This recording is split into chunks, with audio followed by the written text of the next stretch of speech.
Have you heard the idea or saying that if you see a cardinal or a cardinal comes to you, around you, near you, then that means that someone who has passed is visiting? I had for a long time, and there were even a few times when a cardinal would visit before my daughter died that I was like, oh, that must be my Uncle Matt or my Grandma T or something similar. Just someone would pop in my head, and I was just sure that they were visiting and checking on us. And of course, this is another bit of meaning-making story time, so be aware. I don't remember the first day, but I remember it was very soon after my daughter died and we were no longer going to the hospital daily that I started to see cardinals in our yard. And be mindful that she died April 29th last year, 2025. And so it was basically, early in the spring, late spring, I guess, heading towards summer. So birds flying around would not be that unusual, especially in the country. And so I saw these cardinals and was like, oh, well, whatever. It's just the spring. I didn't really give it that much credence, or wasn't meaningful to me because of the season and where I lived. And that just wasn't what it was. Well, I feel that my daughter was just annoyed with me over that, whatever, because I really believe now that she was trying to visit us and show in a way that could be recognizable that she was near.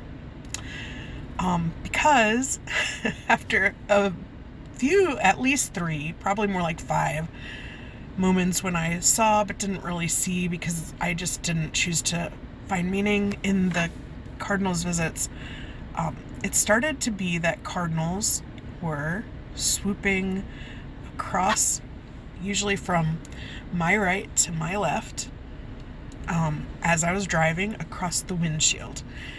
And quite close. Like, if the timing had been any different, I would have Redbird on my windshield kind of situation.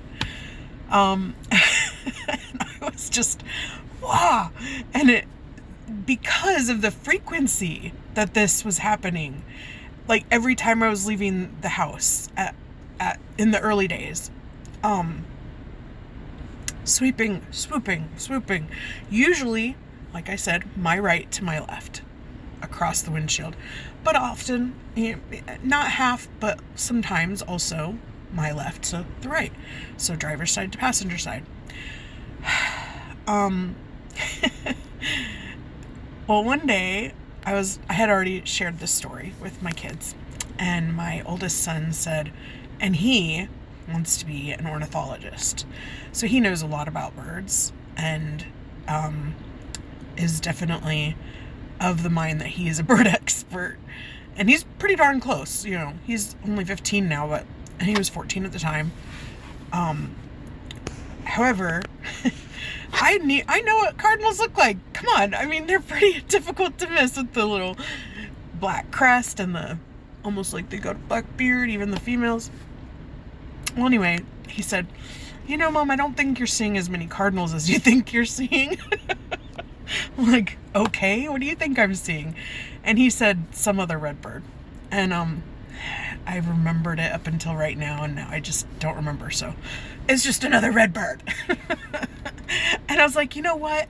It doesn't even matter, because red was her favorite color, and I'm seeing red birds, and so it's meaningful to me.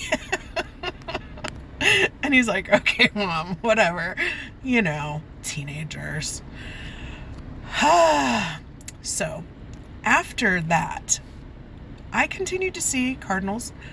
I believe most of them, if not all of them, were cardinals, and it didn't matter if they weren't, because they were freaking red, okay? And there was this one, the next day, though, I was driving down this road that I've driven down before and never seen a cardinal, not once. Not that I was aware of anyway. Not before my daughter died, not since afterwards. Well, this one day, it was really shortly after my son told me that I was just driving down the road, back toward the main road, and right in the middle of the road was a cardinal, male cardinal, mind you, because they're the bright red, And I know for sure that this cardinal was a cardinal because it was right in the middle of the road, and it took off, and it came across to my driver's side window, and I know for sure, I'm relatively sure, that it didn't actually pause mid-flight, but to my mind, my perception, it paused right outside my driver's side window in mid-flight in such a position that I could see every detail.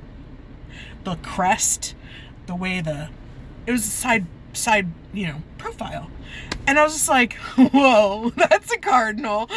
And I was just like really shocked and pleased, and not 10 feet later, there's a female cardinal in the middle of the road. And I was pretty sure it was a female cardinal, not quite as red, but I was pretty sure it was what I thought it was. And then it also, right in the middle of the road, flew up and in front of my windshield and paused outside of my driver's side window. So I know for sure that thing was a female cardinal, okay? Went on its way. Another 10, 15 feet down that same little road, because it's an off-side road that has dead end, there's not through traffic. In the middle of the road was a male cardinal. Now, by now that I know for sure was a male cardinal because it also flew across my windshield and paused outside my driver's side window. And I was just floored. I was gobsmacked. I couldn't talk. I couldn't tell my kids about the experience. I mean, they were kind of there, but my kids don't really pay attention when we're driving because they just want to have their noses in the phone. And that's fine because, if they want to talk to me, they talk to me. And if they don't, I get a little quiet. And that's great too. But I was just, and I think I started crying, because I'm pretty sure that happened within the first 3-4 months. And everything, it's almost anything can still make me cry, for Pete's sake. No offense, Pete. But, that I was probably not just, the tears you see me wiping away regularly, but just, I don't think I was, super ugly crying right then, but because I was driving, I had to be aware. Can't really let go and just cry the cry you need to cry to get it all out when you're driving. Though I have gotten pretty close when I was driving alone, especially the first time I was driving through rain and happened to see a freaking ambulance. Woo boy, did some screaming that day. And you know what? That's freaking okay. If you've lost somebody, especially, I don't know, anybody, doesn't even matter, especially, but to me, especially your kid. Scream as much as you want to scream. When you're angry, when you're happy, when you're sad, just be mindful that your throat's gonna hurt. It's gonna hurt. You know what though? When I first week and a half, 2 weeks, 3 weeks, that I had to scream, I literally had to scream almost daily for a while. I just had to. I did not have a sore throat. And I am so grateful for that. Because I feel like it was this period of time that I was protected from the consequences of needing to evacuate all this just pain and rage. So, you're probably going to eventually have a sore throat though.